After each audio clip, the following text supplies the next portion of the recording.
Important update. Monolith was renamed to Star of Providence sometime after video production.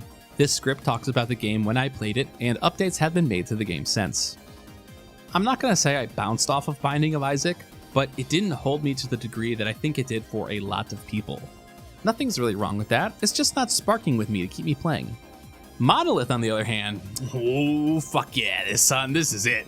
Working well within the foundation Isaac set, Monolith is a twin-stick dungeon-crawling rogue-like with a very well-done NES aesthetic, and it fucking rules. The structure is very digestible. You shoot through a Legend of Zelda map to fight some bosses and descend further. The boss room will only unlock once you defeat the mini-boss or mini-bosses elsewhere on this map. The Nimbus has been broken? Oh my god! Nimbus, are you okay? Nimbus, oh my god. Nimbus! Nimbus, are you okay? Nimbus, are you okay? Nimbus, are you okay? Nimbus, are you okay? Nimbus! Please tell me you're okay! Yeah, he's fucking fine.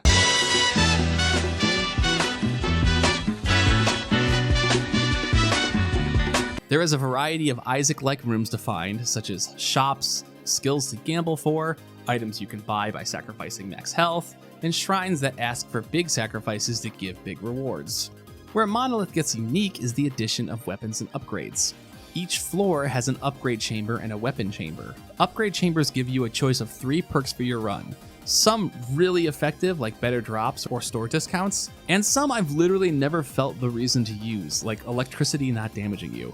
These are good, but there definitely feels like some slam dunk choices you would want in every run as early as possible. The weapon chamber is really where this game sets itself apart from other contemporaries. You will get a choice of weapons with random buffs on them, but the ammo is limited. This drastically changes how the game is played. Like, big time, this is where a lot of the decision making happens. If you have a weapon and you pick up a new one, the old one will be scrapped for money and health. So sometimes you might want to change weapons sooner than planned to give yourself more life.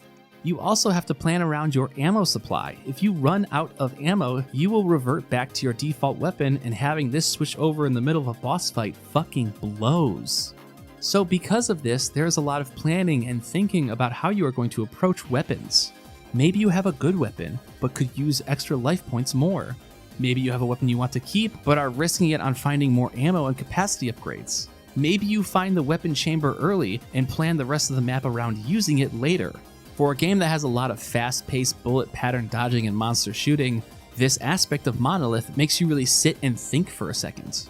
A possibly unfortunate byproduct of this weapon design is that you don't really feel like you are constantly evolving as the dungeon progresses.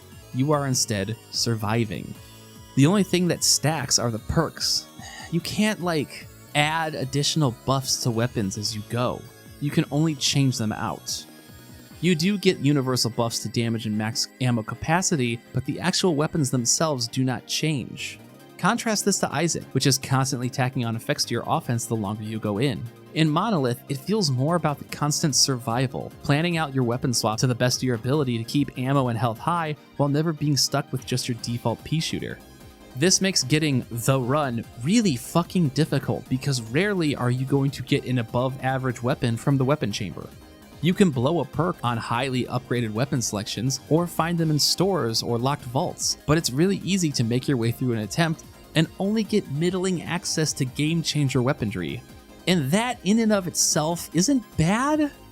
Instead of progressing over time and feeling like you are overcoming a threat by becoming the threat yourself, you instead feel like you are constantly trying to survive as the levels get harder and harder. That might make some things almost unrealistically difficult when you get to the Overlord, but that's not rogue to this genre. It still suits the game and not really something I would put down as a complaint. Maybe just more of a friction you should be aware of. But thankfully, runs in Monolith are usually breezy easy. They don't take too long, and it succeeds in making you want to immediately start another one after you bust her out. And what helps this is that the first level song is fucking great.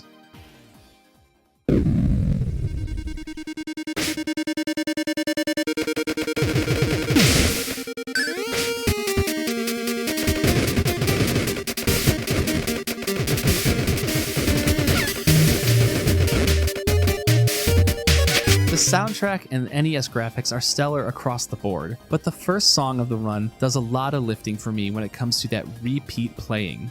Not only is it a really catchy melody, but it's very cheery and welcoming. It gives off this vibe that starting over again is okay, and maybe this time things will go better for you. Monolith rules! The frantic, yet digestible bullet dodging gameplay has me invested in run after run, especially when you are on a plane where the rough and tumble turbulence feels naturally part of playing such a hectic game. So, Monolith wins the Airplane Award for the game that best helped quell my flight anxiety while in the air.